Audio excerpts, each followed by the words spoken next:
नमस्कार विद्यार्थी मित्रांनो, मॅथ्स एक्सप्लोरर या यूट्यूब चॅनलमध्ये आपणा सर्वांचं स्वागत.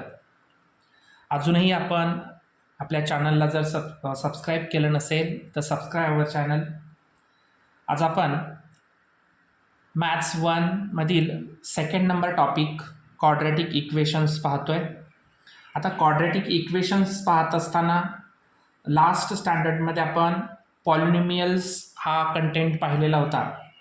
You know that the types of polynomials with the help of their degree. Okay, so last year आपण या पॉलिनोमियल्सचे टाइप्स पाहिलेले होते. कोणकोणते टाइप्स होते? तर linear polynomials, quadratic polynomials, cubic polynomials and biquadratic और क्वार्टिक पॉलिनोमियल्स, अशा आपण 4 पॉलिनोमियल्स लास्ट इयरला पाहिलेले होते. मग हे पॉलिनोमियल्स कशावरून आपण आयडेंटिफाय केलेले होते? With the help of the degree or with the help of the power of that particular polynomials. Okay, आता आपणाला शेवटच्या वर्षी आपण पाहिलं त्यावेळेस लक्षात आलेलंच होतं की लिनियर पॉलिनोमियल्स म्हणजे काय. लिनियर पॉलिनोमियल्स मीन्स त्या पॉलिनोमियल्सची डिग्री ज्यावेळेस 1 असते त्यावेळेस आपण त्याला लिनियर पॉलिनोमियल्स म्हणत होतो.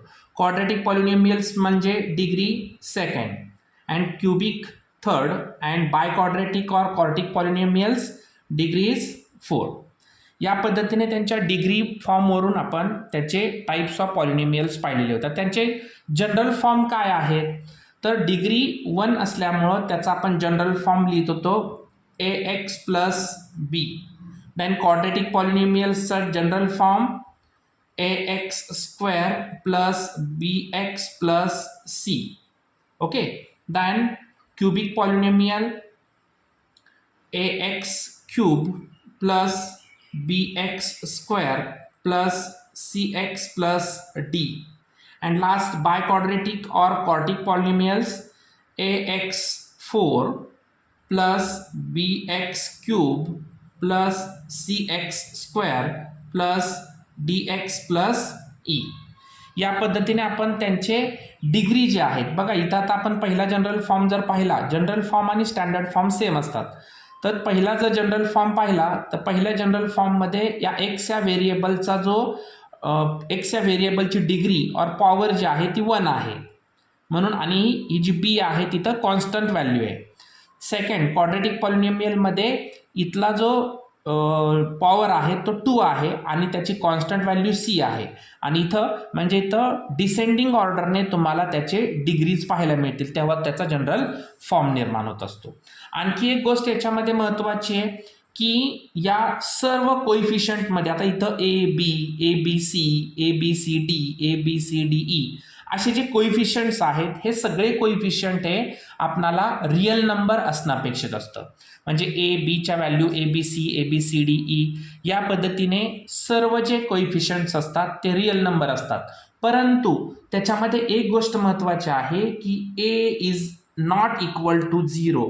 कोणत्याही पॉलिनोमियलमध्ये सर्व टाइप्सच्या पॉलिनोमियलमध्ये A ची व्हॅल्यू ही 0 नाही पाहिजे. A ची व्हॅल्यू ही 0 नाही पाहिजे. हे या आपल्याला टाइप्स ऑफ पॉलिनोमियलमध्ये आणि त्यांच्या जनरल फॉर्म किंवा त्याच्या डिग्रीवरून लक्षात येत आहे. आता यानंतर आपल्याला पेज नंबर 31 वरती एक ॲक्टिव्हिटी दिलेली आहे. एक्झाम्पल्स ऑफ पॉलिनोमियल्स, त्यांचे इंडेक्स फॉर्म आणि त्यांचे कोइफिशियंट्स आपल्याला लिहायचे. आता इंडेक्स फॉर्म म्हणजे काय? ज्यावेळेस कुठलंही एखादं पॉलिनोमियल दिलं जातं तर त्या पॉलिनोमियलमधील मधला जो मिसिंग लेटर आहे किंवा मिसिंग टर्म आहे तो टर्म आपण 0च्या कोइफिशियंट फॉर्ममध्ये त्या ठिकाणी राईट करायचा असतो. चला तर आता आपण लिहूया. पहिला क्वाड्रॅटिक पॉलिनोमियल दिसतोय तर x square plus 3x minus 5. आता याचा इंडेक्स फॉर्म आपण सेम येणार आहे, याच्यात काही चेंज होणार नाही. ऑलरेडी हे डिसेंडिंग ऑर्डरने त्याचे डिग्रीज दिलेले आहे.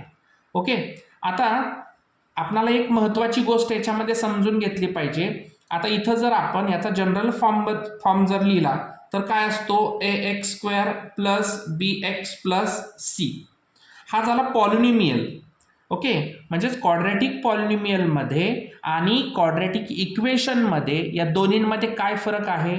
तर क्वाड्रॅटिक पॉलिनोमियलमध्ये इज इक्वल टू 0 नसते आणि क्वाड्रॅटिक इक्वेशनमध्ये इज इक्वल टू 0 असते. म्हणजेच क्वाड्रॅटिक इक्वेशन म्हणजे काय, की या पूर्ण असलेल्या इक्वेशनची व्हॅल्यू ही 0ला इक्वल असणार आहे, म्हणून इज इक्वल टू 0.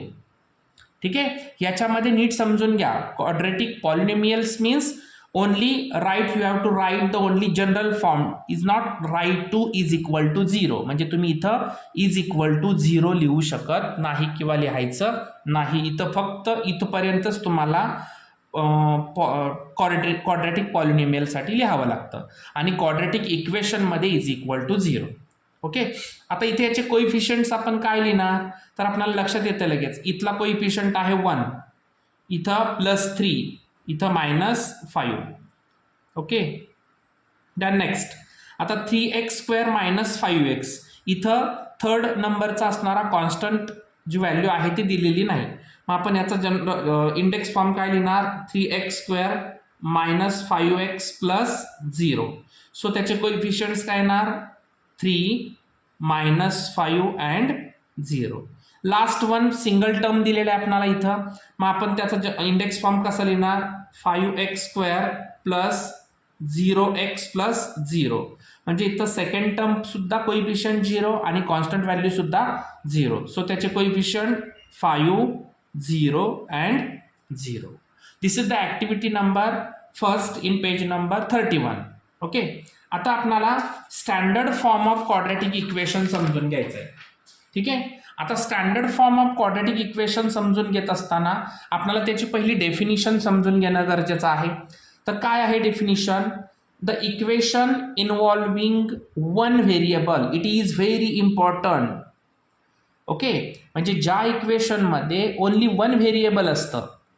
ओके, आणि आपण बघा फर्स्ट लेसन जो पाहिला स्टँडर्ड 10 मधील, तर त्याच्यामध्ये आपण टॉपिक पाहिलेला होता लिनियर इक्वेशन्स इन 2 व्हेरिएबल्स. म्हणजे ज्या इक्वेशनमध्ये 2 व्हेरिएबल्स वापरलेले असतात त्यांना आपण लिनियर इक्वेशन्स इन 2 व्हेरिएबल्स म्हणत होतो. बट या क्वाड्रॅटिक इक्वेशनमध्ये फक्त आणि फक्त एकच व्हेरिएबल वापरलं जात आहे. And having 2 as the maximum index, की ज्यामध्ये त्याचा इंडेक्स जो आहे तो मॅक्सिमम 2 असतो of the variable is called the quadratic equation. आपण याचा जर जनरल फॉर्म लिहिला तर आपल्याला लगेच लक्षात येईल. बघा, ax² + bx + c is equal to 0. बघा, आतापर्यंत आपण जनरल फॉर्ममध्ये फक्त इथपर्यंत लिहित होतो कारण ते काय होते, क्वाड्रॅटिक पॉलिनोमियल होते. परंतु आता आपण कोणता स्टँडर्ड फॉर्म समजून घेतोय, तर standard form of quadratic equation. In the equations we have to write is equal to 0.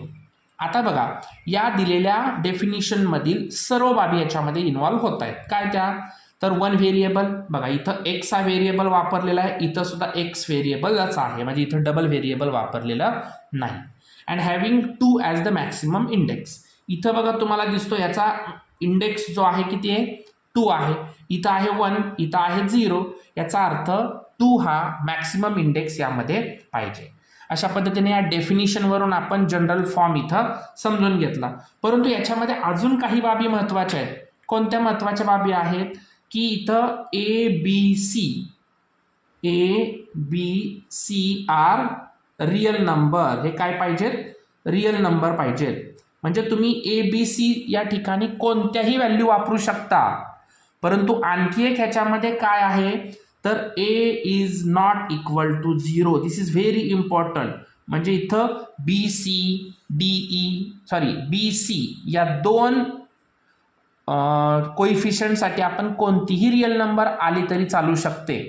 परंतु एची व्हॅल्यू जी आहे ती 0 चालणार नाही. इथं बी आणि सीच्या व्हॅल्यू 0 चालू शकतात, परंतु एची व्हॅल्यू 0 नाही पाहिजे.